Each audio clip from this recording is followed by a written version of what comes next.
दोस्तों, low blood pressure का problem या बैठे से उठने में चक्कर आने का प्रॉब्लम बहुत ज़्यादा कॉमन है। लो ब्लड प्रेशर वाले पेशेंट्स को क्या क्या खाने में यूज करना चाहिए, क्या क्या ऐसे खाद्य पदार्थ है या डाइटरी टिप्स है जो इस तरह के लोगों की मदद कर सकते हैं, आज जानने का प्रयास करेंगे। लो ब्लड प्रेशर यानी हाइपोटेंशन एक काफी कॉमन समस्या है, जितना आप समझते हैं उससे ज्यादा कॉमन है, लेकिन इसके बारे में ज्यादातर लोग को जानकारी नहीं होती। बहुत ज्यादा अगर किसी को पता भी होगा तो उतना पता होगा कि इसमें नमक लेने से फायदा होगा, लेकिन बहुत सारे ऐसे खाद्य पदार्थ और डाइटरी टिप्स है जो इस मामले में मदद कर सकते हैं। आज हम उनको समझने का प्रयास करेंगे। आज का टॉपिक है best food and dietary tips for low blood pressure patients. Topic पे जाने से पहले जो लोग हमारे चैनल पर नए हैं मैं रिक्वेस्ट करूंगा कि चैनल को सब्सक्राइब करें। हमारे चैनल का पर्पस है लोगों को हेल्दी बनाना, हेल्थ एजुकेशन के द्वारा, और इस मिशन में आप हमारे सहभागी बन सकते हैं। चैनल को सब्सक्राइब करके, वीडियोस को लाइक करके, कंटेंट्स को फ्रेंड्स फैमिली के साथ शेयर करके, टॉपिक के दौरान कुछ प्रैक्टिकल फैक्ट्स, कुछ साइंटिफिक फैक्ट्स और स्टडीज, कुछ एक्सपीरियंस की बातें, हमारा फाइनल वर्डिक्ट और प्रैक्टिकल यूटिलिटी की कुछ टिप्स आपको बताऊंगा, इसलिए बने रहिए हमारे साथ एंड तक। चलिए शुरू करते हैं।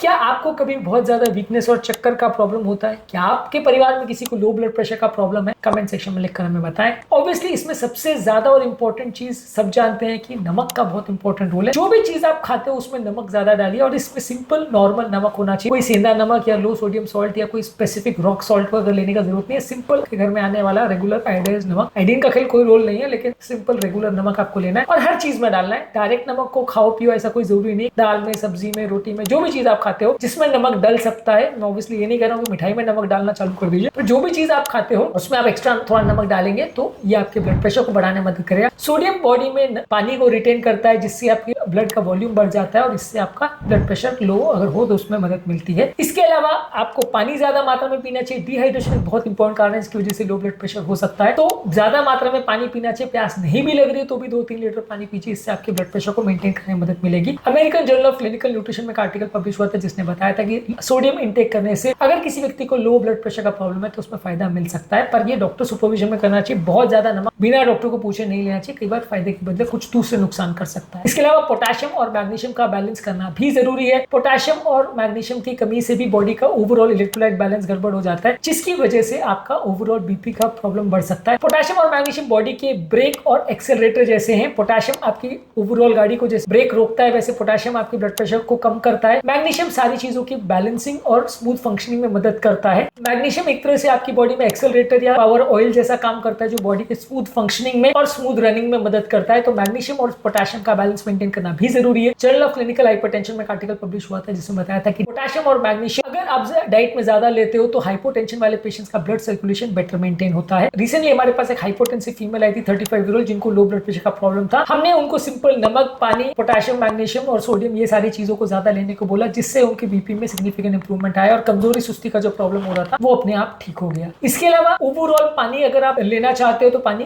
के अलावा भी किसी भी तरह से आप ड्रिंक लेते हो, चाहे वो सूप है, चाहे वो कोई और तरह का बेवरेजेस है, कोई हर्बल ड्रिंक है, वो आप ले सकते हो, लेकिन बहुत ज्यादा मात्रा में चाय, कॉफी या अल्कोहल नहीं लेना है। ये आपके लिए फायदे के बदले नुकसान का सौदा होगा, पर ओवरऑल किसी भी फॉर्म में आप फ्लूइड लेंगे तो फायदा करेगा। 2015 में अमेरिकन जर्नल ऑफ फिजियोलॉजी में एक आर्टिकल पब्लिश हुआ था जिसने बताया था कि डिहाइड्रेशन लोगों के ब्लड प्रेशर को सिग्निफिकेंटली अफेक्ट करता है। इसके अलावा आयरन रिच फूड प्रोडक्ट्स लेने से भी कुछ फायदा मिलेगा। इसमें पालक, रेड मीट, दाल और फोर्टिफाइड सीरियल्स यानी सीरियल जिसमें ऊपर से आयरन डाला गया हो, ये ब्लड वॉल्यूम और सर्कुलेशन को मेंटेन करने में मदद करता है। आयरन बेसिकली बॉडी के एक फ्यूल सिस्टम की तरह काम करता है जो सर्कुलेटरी सिस्टम को मेंटेन करता है। सर्कुलेटरी सिस्टम यानी ब्लड सर्कुलेशन को फुल कैपेसिटी में काम करने के लिए आयरन की जरूरत होती है। जर्नल ऑफ न्यूट्रिशनल बायोकेमिस्ट्री में बताया था कि आयरन डिफिशियंसी, एनीमिया वाले पेशेंट्स को अक्सर लो ब्लड प्रेशर का प्रॉब्लम हो सकता है। इसके अलावा बहुत ज्यादा मात्रा में खाना मत खाइए। कम मात्रा में बार बार खाना खाने से आपका ब्लड प्रेशर का प्रॉब्लम थोड़ा कम होगा। जिन लोगों को बहुत ज्यादा मात्रा में खाना खाने की आदत है तो ज्यादा मात्रा में खाना खाने से सडनली ब्लड प्रेशर सिग्निफिकेंटली लो हो सकता है और आपको चक्कर आ सकते हैं, इसलिए बहुत ज्यादा मात्रा में खाना मत खाइए। कम मात्रा में बार बार खाना खाना इसका ऑल्टरनेटिव हो सकता है। जर्नल ऑफ क्लिनिकल न्यूट्रिशन में पब्लिश एक आर्टिकल ने पोस्ट पैंडल हाइपोटेंशन के पेशेंट्स में इस चीजों को काफी इफेक्टिव बताया था कि वो कम खाना खाएं तो फायदा होगा। इसके अलावा सीमित मात्रा में चाय, कॉफी और बेवरेजेस जिसमें कैफीन होता है, ये कुछ हद तक ब्लड प्रेशर को मेंटेन करने में मदद करते हैं। Journal of American medical association में एक आर्टिकल पब्लिश हुआ था जिसने बताया था कि लो ब्लड प्रेशर वाले पेशेंट्स थोड़ी मात्रा में अगर कैफीन वाले ड्रिंक्स लेते हैं तो ये हार्ट को स्टिमुलेट करता है, रक्त नलियों को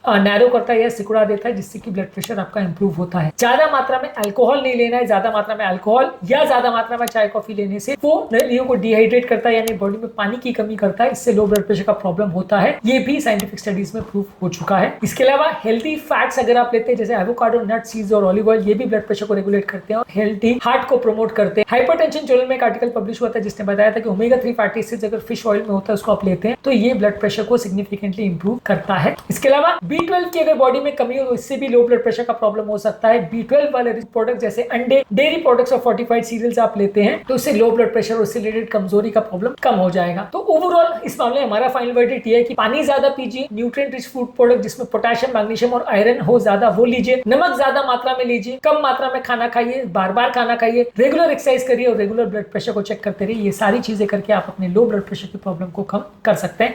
इस मामले में सबसे हेल्दी और यूजफुल टिप आपको कौन सी लगी, कमेंट सेक्शन में लिख कर मैं बताएं। उम्मीद करूंगा कि आज के टॉपिक में कुछ नई बातें जानने को मिली होगी। जो लोग हमारे चैनल पर नए हैं उन्हें रिक्वेस्ट करूंगा कि चैनल को सब्सक्राइब करें। हमारे चैनल का पर्पस है लोगों को हेल्दी बनाना, हेल्थ एजुकेशन के द्वारा, और इस मिशन में आप हमारे सहभागी बन सकते हैं। चैनल को सब्सक्राइब करके, वीडियोस को लाइक करके, कंटेंट्स को फ्रेंड्स फैमिली के साथ शेयर करके। आपके कमेंट्स हमें जानने में मदद करते हैं कि आपको हमारा कंटेंट कैसा लग रहा है और हमारे लिए मोटिवेशन और इंस्पिरेशन का काम करते हैं। प्लस आपकी प्रॉब्लम्स के बारे में भी हमें बताते हैं जिसे सॉल्व करने में हम आपकी मदद कर सकते हैं। तो हमारे कंटेंट को देखते रहिए, शेयर करते रहिए, कमेंट्स करते रहिए और हेल्दी हमेशा रहने की कोशिश करिए।